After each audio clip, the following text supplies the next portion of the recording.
కాజు టమాటర్ మీలో ఎంతమందికి ఇష్టం ఈ రెసిపీ? మేమైతే నాన్ వెజ్ తినాలి అని అనిపించినప్పుడు మాత్రము ఖచ్చితంగా చూస్ చేసుకునేది కాజు టమాటర్. ఈ కాజు tamatar రెసిపీకి all time favourite place ఎక్కడైనా ఉంది అని అంటే సంతోష్ దాబా అనే చెప్తాను నేనైతే. అక్కడ మేము ఎప్పుడు వెళ్ళినా సరే మెయిన్గా ఫస్ట్ చూస్ చేసుకునేది మాత్రం కాజు టమాటరే. దీంతో పాటు నాన్స్తో తింటే ఆ ఫీలే వేరుంటుంది. ఇప్పుడుంది రెయినీ సీజన్ కాబట్టి వేడి వేడిగా ఏదైనా తినాలి అని అనిపించినప్పుడు ఖచ్చితంగా ఇది చేసుకోండి. స్మెల్కి దీన్ని చూస్తూ ఉంటేనే ఎప్పుడెప్పుడు తినేయాలా అని అనిపిస్తుంది. ఇంకా మేమైతే ఇంట్లో చపాతీస్ చేసుకున్నాము. వేడి వేడిగా బయట ఉండే చల్ల చల్ల క్లైమేట్కి మంచిగా తింటుంటే ఆ ఫీలే వేరుంటుంది కదా.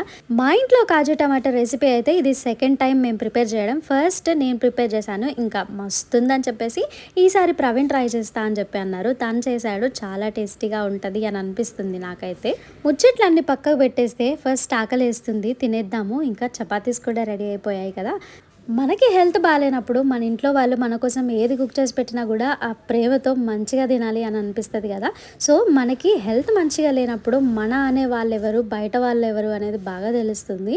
నేనైతే ఈ రీసెంట్ టైమ్స్లో నుంచి నాకు ఫ్రీక్వెంట్గా ఫీవర్ ఇంకా కొంచెం హెల్త్ ఇష్యూస్ ఉండడం వల్ల ఎవరేంటి అనేది బాగా తెలుస్తుంది. లైఫ్లో అనవసరమైన వాటి గురించి, అనవసరమైన వాళ్ళ గురించి ఎంత తక్కువగా ఆలోచిస్తే అంత మంచిగా ఉంటాం, అంతే హెల్తీగా ఉంటాము.